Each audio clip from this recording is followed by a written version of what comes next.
Bismillah, Alhamdulillah, wassalatu wassalamu ala Sayyidina Rasulillah Muhammad ibn Abdullah wa ala alihi wa sahbihi wa man wala.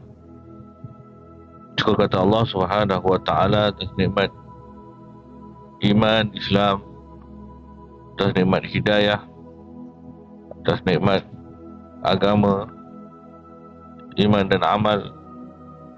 Mudah-mudahan Allah Subhanahu wa ta'ala memberikan kita juga nikmat istiqamah dan husnul khatimah untuk kembali kepada Allah Subhanahu wa ta'ala dalam keadaan qabul yang diridai oleh Allah Subhanahu wa ta'ala. Alhamdulillah, masih lagi dalam siri faham hidayah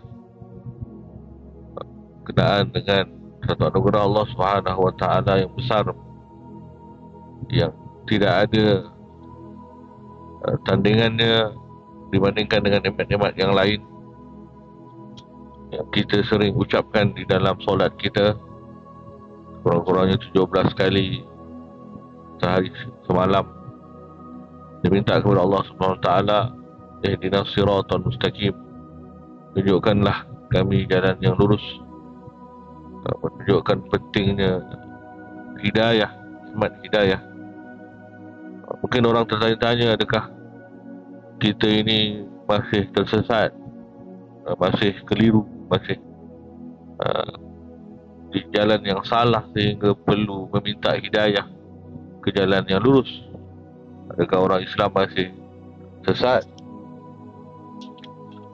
Bahkan ada orang yang mengemainkan sentimen agama Islam ini agama yang tidak benar kerana minta hidayah kepada Allah SWT untuk jalan yang lurus. Maknanya mereka masih belum berada di jalan yang lurus. Kita katakan bahawa hidayah ini ada dua jenis.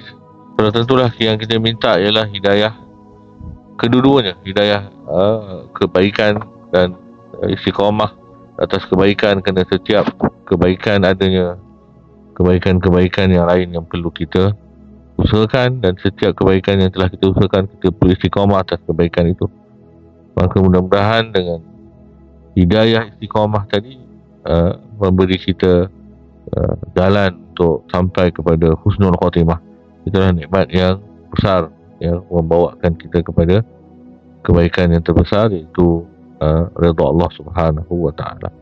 Maka faham nilai hidayah istiqamah ini yang kita sentiasa minta pada solat kita, insya-Allah. Wallahu a'lam. Bismillah, Alhamdulillah, wassalatu wassalamu ala Sayyidina Rasulillah Muhammad ibn Abdullah wa ala alihi wa sahbihi wa man wala. Syukur kata Allah Subhanahu wa ta'ala atas nikmat iman, Islam, atas nikmat hidayah, atas nikmat agama, iman dan amal. Mudah-mudahan Allah Subhanahu wa ta'ala memberikan kita juga nikmat istiqamah dan husnul khatimah untuk kembali kepada Allah Subhanahu wa ta'ala dalam keadaan qabul yang diridai oleh Allah Subhanahu wa ta'ala. Alhamdulillah, masih lagi dalam siri faham hidayah berkenaan dengan satu anugerah Allah Subhanahu wa ta'ala yang besar, yang tidak ada tandingannya dibandingkan dengan nikmat-nikmat yang lain yang kita sering ucapkan di dalam solat kita, kurang-kurangnya 17 kali sehari semalam. Dia minta kepada Allah Subhanahu wa ta'ala, ihdinas siratal mustaqim, tunjukkanlah kami jalan yang lurus. Menunjukkan pentingnya hidayah, nikmat hidayah. Mungkin orang tertanya-tanya, adakah kita ini masih tersesat, masih keliru, masih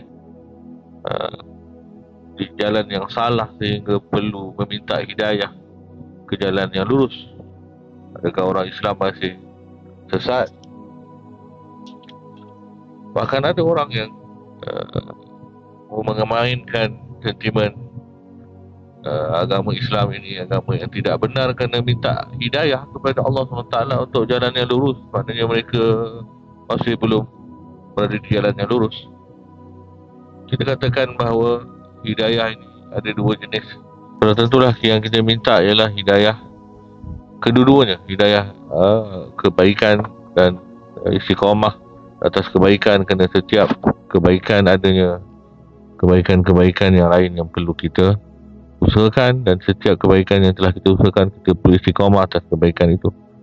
Maka mudah-mudahan dengan hidayah istiqamah tadi memberi kita jalan untuk sampai kepada husnul khatimah. Itulah nikmat yang besar yang membawakan kita kepada kebaikan yang terbesar, iaitu redha Allah Subhanahu wa ta'ala. Maka faham nilai hidayah istiqamah ini yang kita sentiasa minta pada solat kita, insya-Allah. Wallahu a'lam.